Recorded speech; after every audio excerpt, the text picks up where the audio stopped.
again for another trip. Got Briggs behind the camera, and I'm here. We got a great day today. This is Saturday morning, 21st of August, and over the past 3 days, we've had a little over probably an inch and a half of rain cumulative, and the sky is clear. Very little haze on the horizon, kind of a whitish haze. That's probably some lingering fire smoke. So we thought we'd get out before the smoke comes back in, if it does. And so we're just in Rapid City today, up on top of what we refer to as Skyline Drive. And we've been up here before, a previous video where we looked at the fire smoke. That was from Skyline Drive. But there's a series of trails up here, and we're gonna take a hike down one of these trails this morning. And one of the things about this area is that we're going to be seeing rocks that we haven't looked at or seen in any of the videos so far. So the ridge that we're on is called a Hog Back Ridge, and a hogback in terms of landform terms is simply a landform that has low areas on both sides of a ridge. So it stands up and it runs kind of linearly across the landscape, like the razorbacks or hogbacks on a razorback hog, and that's kind of how it got its name, is these fins that stick up. And so this is kind of like a fin sticking up out of the ground, and it consists of, from west to east. On the west side, the valley is Triassic age. The hill slope on the west side of the hill is primarily Jurassic age units, and it's capped by Cretaceous rocks. And so this is all Mesozoic in age. The formations go from the bottom of the valley. In the Triassic is the Spearfish Formation. That's a red shale and clay and siltstone. And then we come up into the Jurassic Sundance Formation. That's a series of sandstones with some shales in it. And then we come up into the Unkpapa, which is a white sand, really beautiful white sand. I don't know if we'll see any right down here or not. Hopefully we'll see some. And then above it is the Morrison Formation, that is in the western United States. In the southwestern United States is where most of the dinosaurs are found. So the Morrison is a big dinosaur bed. And then it's capped by Cretaceous age rocks, and we're going to see the Lakota Formation today, which is a fluvial, so a terrestrial deposit, river deposits, streams, braided streams, and so it's all kind of stream flow, sands, channel deposits, and those types of things.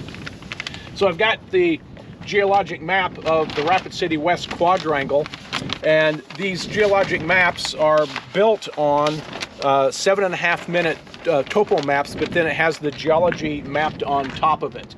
And so it's covering an area roughly 36 square miles, give or take. And it's west over here, east over here. We are somewhere right in this area right over here, parked up right on top of the ridge. These units I talked about are coming up from the valley is the Spearfish Formation in the blue. The green is the Sundance, and then the Unkpapas is tan. The darker green is the Morrison, and then the light green is Lakota Formation. And it's capped up here by these yellow units that are gravels. And so those are old remnants of terrace deposits from old river systems that moved through this area years and years ago. So we are at an elevation of roughly 3,650 feet up here, and the valleys down below and to the west where Rapid Creek is about 450 feet below our elevation. But yet up here on this surface up here are old river deposits. And so it just speaks of, through time, the landscape has been lowered through the actions of streams and rivers that have been operating through this area. And so these high areas up here still have these gravel caps or these river terrace gravels on them. And so I don't know if we'll see any remnants of those today. In future videos, we definitely will look at these river terrace gravels up at height and look at the system of those terraces across the eastern slope of the Black Hills and out into the prairie extending off to the east. So we're going to just take a hike down here. This is a little trailhead in this parking lot, and we're going to jump on this trail and walk around and see what we see. So welcome aboard. Thanks for coming with us along. So let's go explore the hogback in Rapid City. Okay, so we're right here at the trailhead. There's a map up here. I know you aren't going to be able to see this. My guess is that these are probably online. Parks and Rec of Rapid City. So if you go to Parks and Rec website, I'll bet they'll have it on there. But we are down here. Skyline Drive runs this length of this ridge here, the Hog Back, west to east, and we're going to come down off these trails. There's a series of 3 trails here. The West Loop, the Noodle, I guess just Noodle, and then Ribbon. And so these will cut through the units we want to look at, and we want to get some good views off to the west. We'll show you the clear sky as we get going. So we're ready to head out, so come along with us.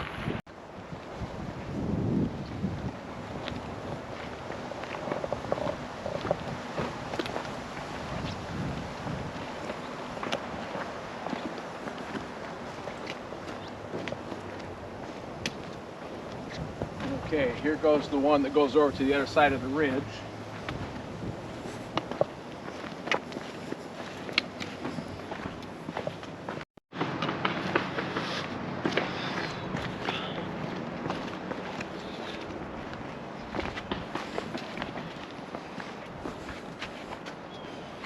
Okay, this is part of the Lakota Formation. This would be the upper part. The contact would be below us somewhere.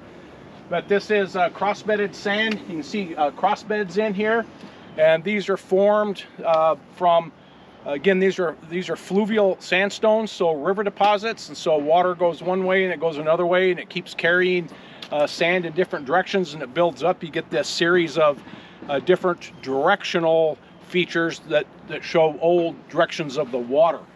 And so it represents in these nice, what we call cross beds, because the bedding is at angles to each other. So we'll find a different outcrop down here. We'll take a look at it in hand lens. We haven't looked at this in microscope yet. We'll definitely save a sample at some point.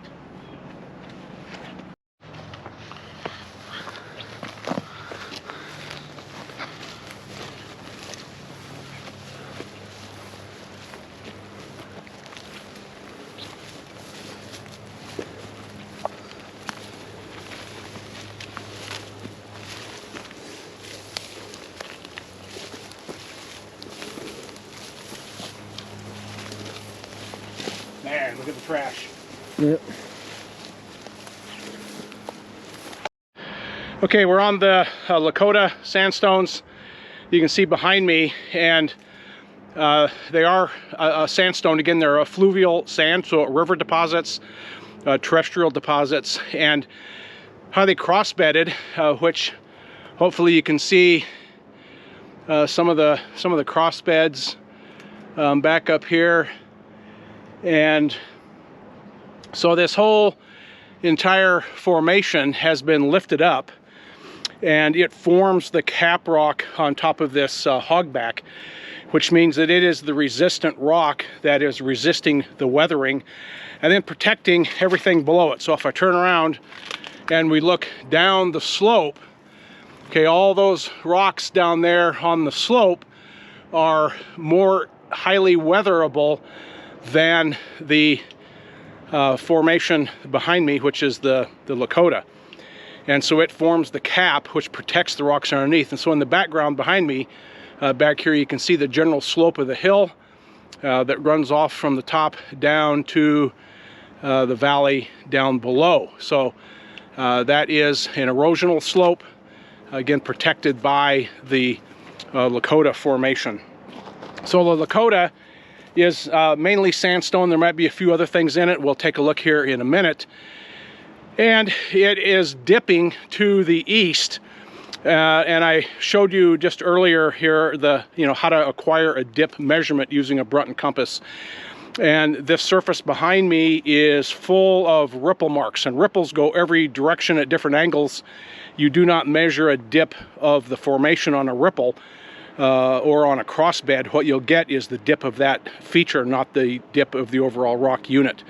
So I'm going to try to find a surface that's kind of representative of the entire outcrop and try to get a dip angle. I know what it should be. I think I have a surface behind me here. We'll try to get on it and see if we can acquire a dip.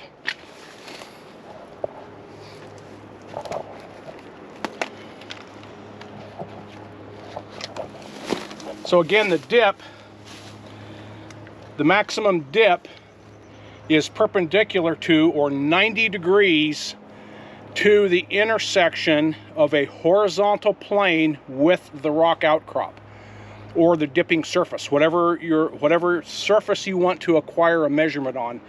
You project a horizontal plane up to that surface, and where that intersection line meets, in geology, if we're looking at a rock, we refer to that line as the strike. And then the dip is 90 degrees to the strike. So I am going to set the instrument to 0 degrees to find that intersection of the horizontal plane or the strike line, and we'll see what we get here.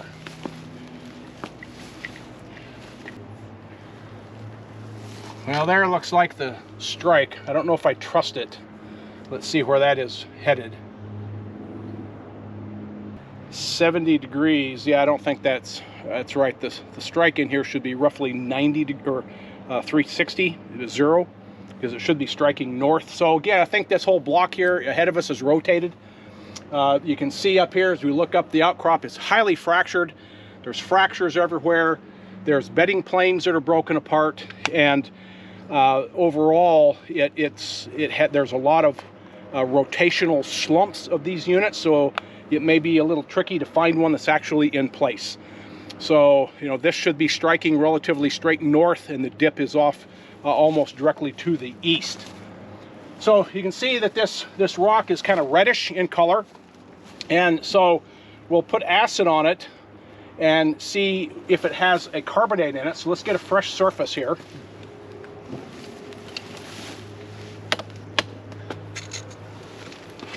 So very, very yellow, very red, and we'll put a drop of acid on it here, see if it fizzes.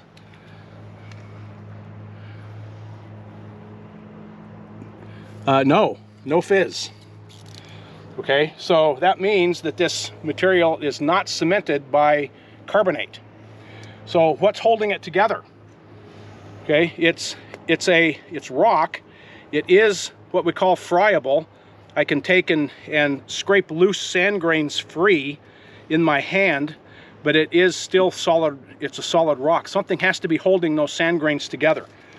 All of this red in here, and a lot of this dark black surface as you see in here, this is iron.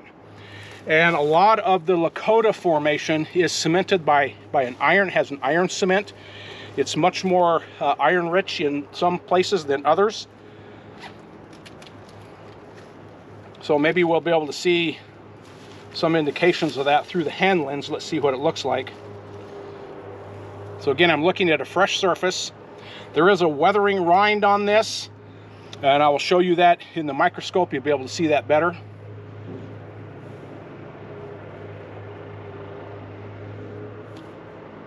So very nice rounded sand, clear quartz grains. And there are quite a few, you know, probably in the 3 to 5% range of dark particles in here, really dark, so they're probably some type of an iron particle. And it looks like some of the dark grains are actually inclusions in the quartz particles. So when we look at it under the microscope, we will be able to see that more readily. So we're going to take and take this sample back, and we'll look at it in the microscope and try to determine the cement.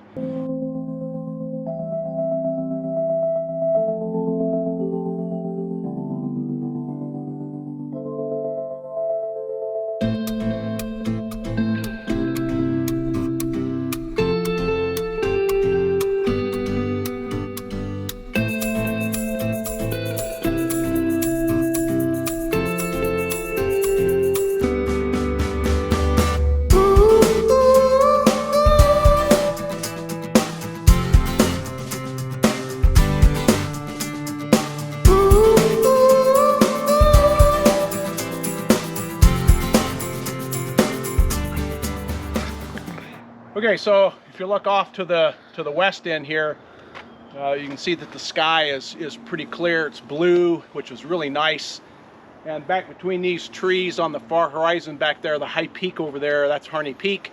7,242 feet. So it's about 4,000 feet higher than we are right here.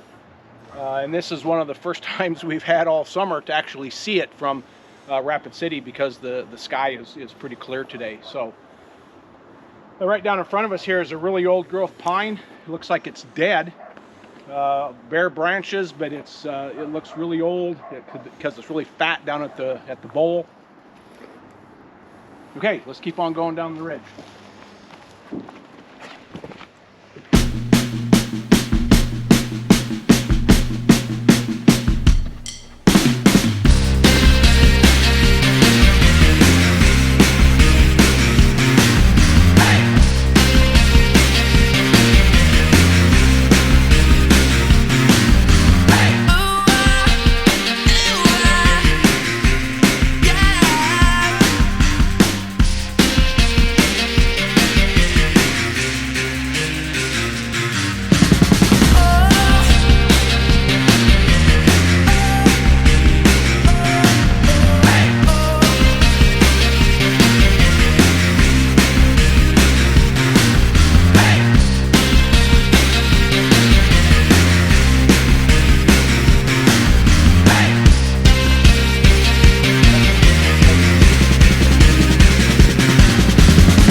Here we have a piece of sandstone, and you can see these kind of linear ridges running through with dips in between them. This is fossilized ripple marks.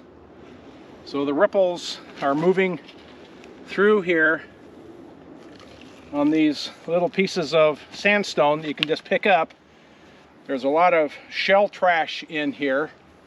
So I think we have dropped down now to the Jurassic units. So somewhere above us we have walked through the Morrison, and below it is the Unkpapa, which is a white sandstone, and they're not continuous. They pinch out, which means they appear, they disappear, they appear, they disappear, or it could be here and it's just covered, but I saw no white sandstone. And then below that is the Jurassic, and some of the units in the Jurassic are this kind of yellow cream colored sandstone, and they're highly rippled like this. They have ripple marks in it, similar to when we were in the sand mines, the Deadwood Formation sand mines. We saw those ripple marks. Those were shallow sea deposits. Well, the Sundance Formation, this is also a marine deposit. So this is ocean deposits.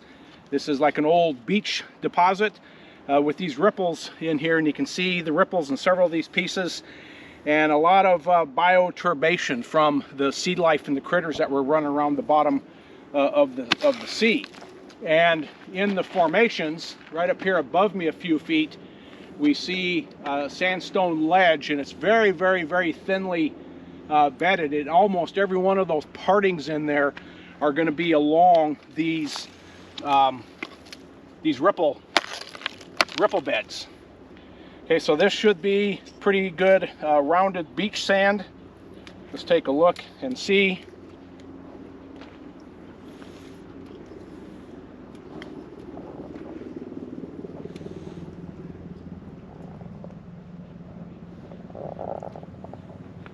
So there's a lot of iron staining in this, a lot of red, probably like a goethite or limonite. Yeah, there are a few angular pieces, but for the most part it's rounded. Let me try to get a better surface. Yeah, all of it broke. Take a sample of this and we'll look at it in the microscope.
Okay, we left Skyline Drive, as we walked through that side of the hill, there was no exposure of the Unkpapa and the Morrison Formation. So this is the same day, it's later in the day.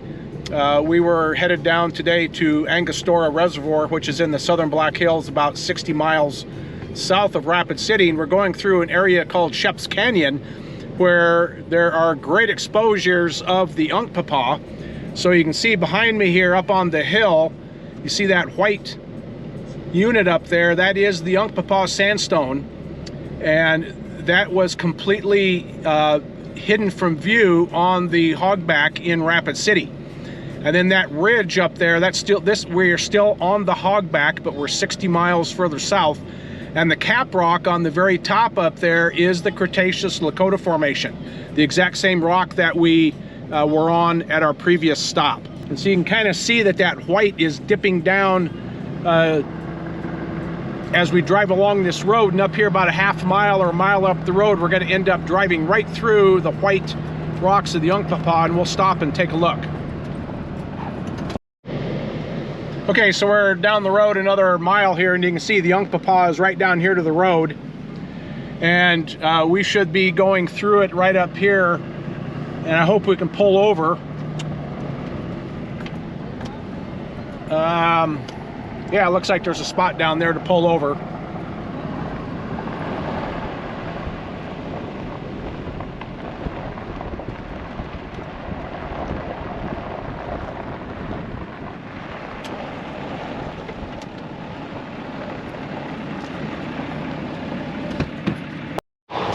Okay, we are on the Unkpapa, and the Unkpapa is a terrestrial formation, which it's not marine. In fact, it's an ancient sand dune deposit. These are wind-blown dune sands, and you can see crossbedding in here, and you can see the coloring in here. It's kind of white, but there's these red lines in here. Those are iron staining from water that's been enriched with minerals, iron and other things, that have precipitated out along these bedding units.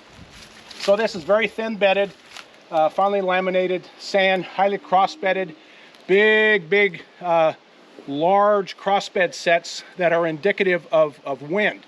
So we get cross-beds in both water deposits and wind deposits. But water deposits, they're typically smaller scale. The wind deposits the crossbed sets are much larger. So all this material, everything up here above me, in front of me, is all crossbedded aeolian sand. So it's really clean sand, really highly rounded. We'll get a piece off. Very friable. Again, friable means that you can take and just break it up. So I just pulled this with my hammer off of the wall, and just with my fingers I can disintegrate the majority of this sand into individual grains. Okay, so this is very low cementing in this. We'll put some acid on it and see what the cement is. Then we'll look at it in hand lens.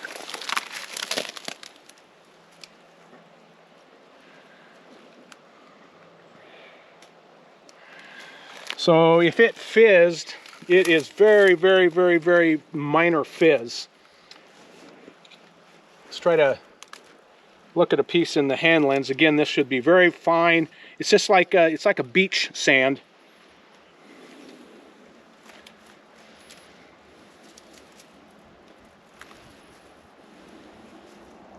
So a very fine grain.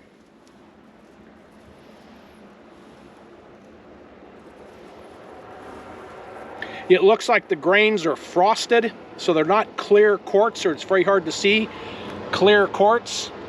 And so that's very typical of sand that's blown around by the wind, because all that sand is moving, the grains are bumping against each other, and they kind of pit the surface, and it gets kind of a frosted type of appearance. Okay, so this is the Unkpapa in Rapid City, where we were this morning. It was so thin that it wasn't able to stand up in an outcrop like this, or what might not have even been present. Here we're looking at a minimum of 30 feet, probably more, might be closer to 50 or 60 in here. And so it's much thicker. This is a unit that thickens as we move south in the Black Hills. So thin in the north and thick in the south. So here's the outcrop right here.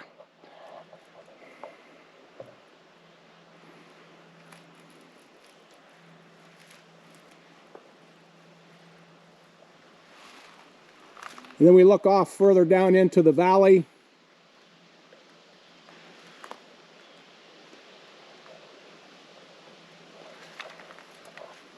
Okay, so let me try to grab a sample here, and we'll take her back and look at it in the microscope. Try to find a sample that doesn't disintegrate on me.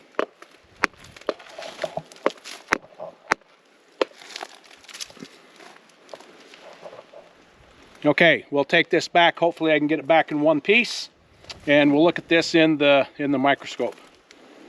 All right, so on we go. Okay, you can call.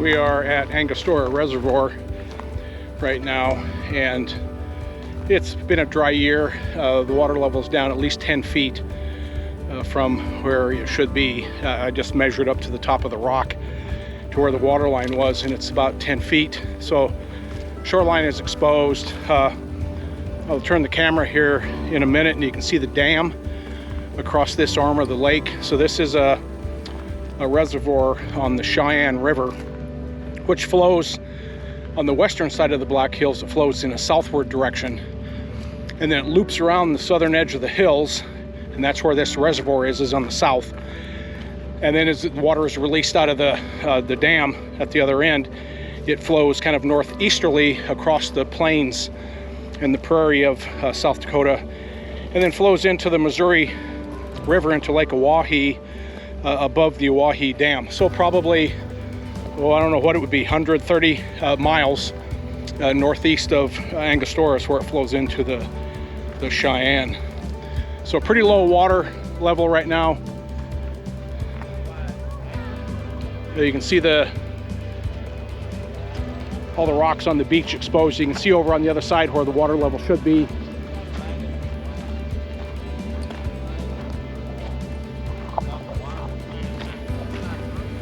The rocks over here are the Fall River sandstone, which is above the Lakota. So as we get into the Cretaceous rocks, we start with the Lakota, and then there's a formation, a shale formation between the sandstone of the Lakota and the sandstone of the Fall River, that again is one of these units that sometimes is there, sometimes it's not there.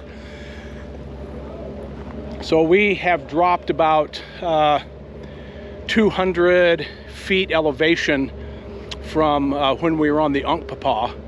So we're down about 200 feet, but these rocks again are dipping in the same direction. So we're maybe, 150 feet down stratigraphically from where we were. And so the Fall River is, if you're drilling a well, the Fall River is the first sandstone of the Indian Kara group that you would drill into. And out in the prairie, it has water in it and is an aquifer. Here and south of here, where it's under the ground, it also has water in it and it's an aquifer. The water is hot in a lot of areas, geothermal temperatures, and again, it's very enriched in uranium. There's uranium mines in this as well. So that's kind of a brief go of what this is. So I'll shoot the camera across the reservoir.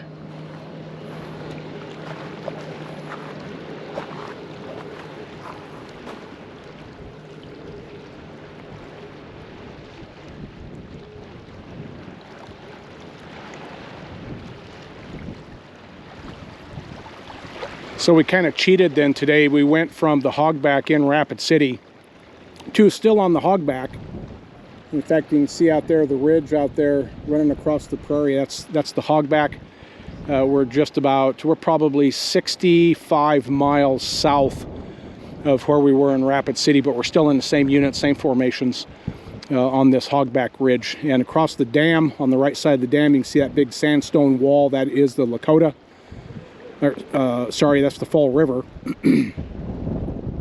Fall River Sandstone. Okay, so that's probably going to be it for this video. Quick video just looking at the Cretaceous rocks. Well, the Mesozoic sequence, starting from the Triassic rocks. We didn't look at the Triassic, we talked about it, and then we saw the Jurassic Umpapa, and then the Cretaceous, Lakota and Fall River sandstones. So with that, we're going to call her good. As always, thanks for watching. If you like these, please hit the like button. That's really favorable for YouTube videos.